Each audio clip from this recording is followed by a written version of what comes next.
The following is a free preview of the MJ Take podcast. To subscribe to the podcast, head to patreon.com/SFE, become an SFE fanatic for $4 a month, and support the SFE vision and get access to weekly The MJ Take podcasts, all by MJ. I hope you enjoy. Okay, breaking news yet again. Blake Bortles stinks. Bad, people. I mean, oh my goodness. This guy stinks. You know, the funny thing is, we've been talking about Deshaun Watson as a quarterback.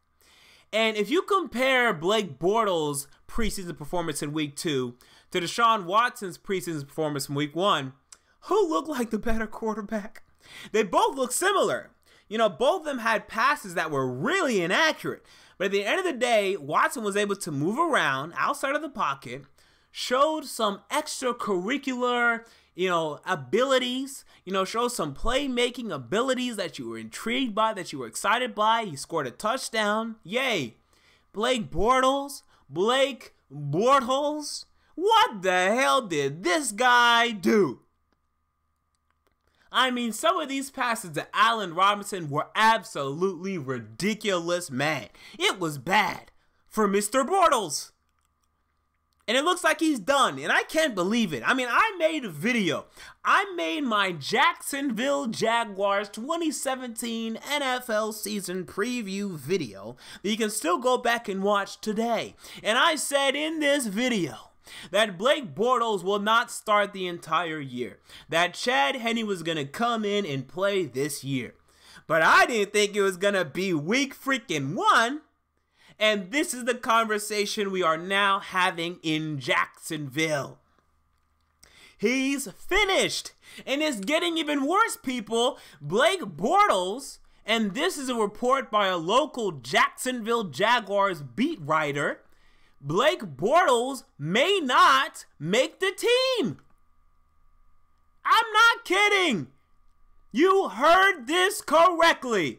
Blake Bortles may be released from the Jacksonville Jaguars. This comes from the Florida Times Union's Ryan O'Halloran. This guy's been reporting the Jags for a while. I've seen plenty of reports by this guy, and he's been right time and time again. And he believes, quote, it would make perfect sense for the Jaguars to cut Blake Bortles this summer. And then 1010XL Jacksonville's Hayes Carlian, I think I'm pronouncing that correctly, Hayes Carlian, had a similar suggestion Friday morning. I mean, this is bad, people. He may be released. Blake Bortles may be a free agent in 2 weeks, in 1 week, tomorrow. Who knows? I mean, what an ending for Blake Bortles. I mean, I can't believe, I know he stinks, but man, this guy's gonna be on the road. He's gonna have his thumb out looking to hitchhike. I mean, oh my goodness, someone picked this guy up. It's raining outside.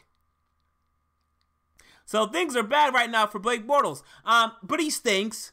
I mean, come on, people. He stinks. I mean, man, this guy, Jesus. And they were talking about his throwing motion on Monday Night Football, right? John Gruden and his counterpart, the bald guy, Ryan McDonald, who usually does baseball, but now I'm doing the NFL for some reason. Yay. Okay, they were talking about Blake Bortles' throwing motion. Okay, oh, he's trying to quicken his throwing motion. I don't buy into that being the problem here. I don't think he can throw very well. I don't think quickening that motion helps. I'm not no damn pro football quarterback, but I know whenever I'm on the street or I'm in my backyard, whenever I try to throw quicker, my passes are more inaccurate, if anything. When I take my time and do the release that I like, then you see my accuracy is actually better. Now, it sucks in the NFL, though, because the pass rush is coming, because the cornerbacks are going to react to what you're doing, so you can't really implement that. I understand that. But I believe that Blake Bortles trying to quicken his release is not helping. Because although Blake Bortles has had his issues, accuracy has not been the worst of them. It's been, not great, but it's been passable. Like the past 2 years, I've not thought Blake Bortles is, so inaccurate.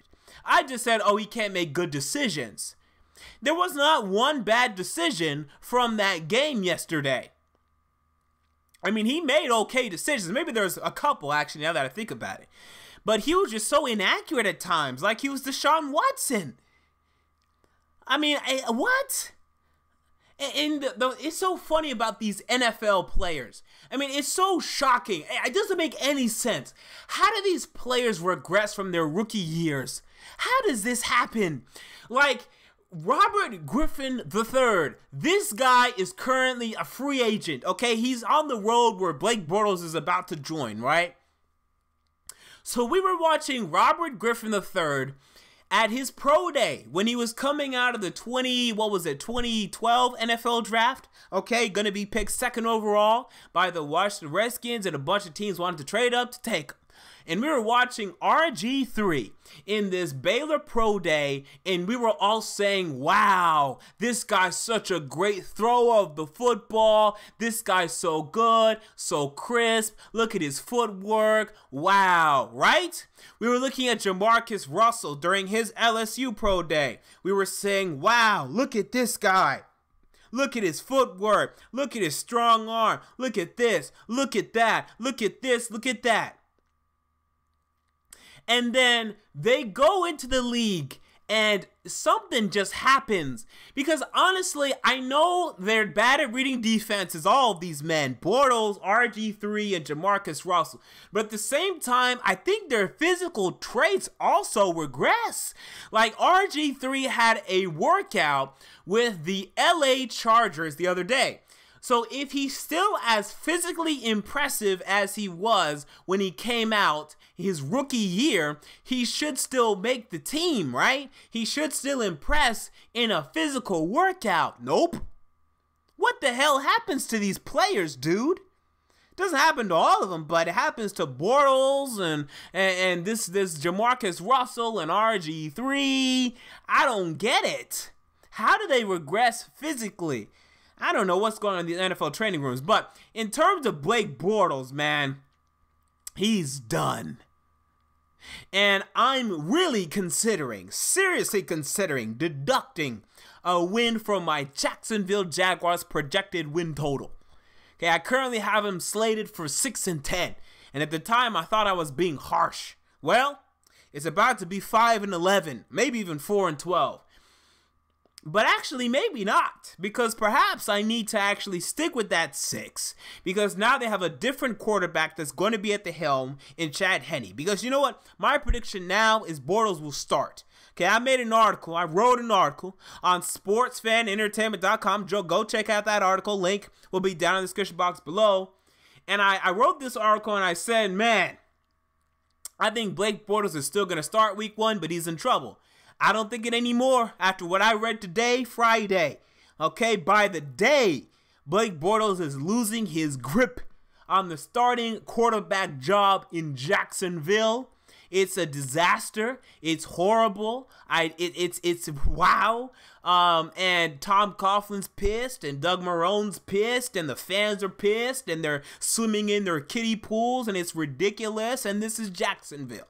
Okay, this is what's going on in Jacksonville with the Jacksonville Jaguars.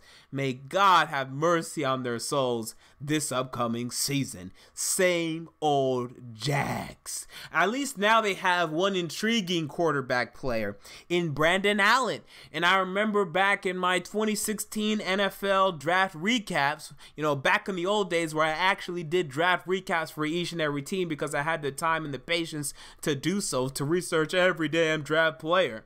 I liked Brandon Allen. 6'1", coming out of Arkansas, some good mobility there. I'm intrigued by this guy, actually.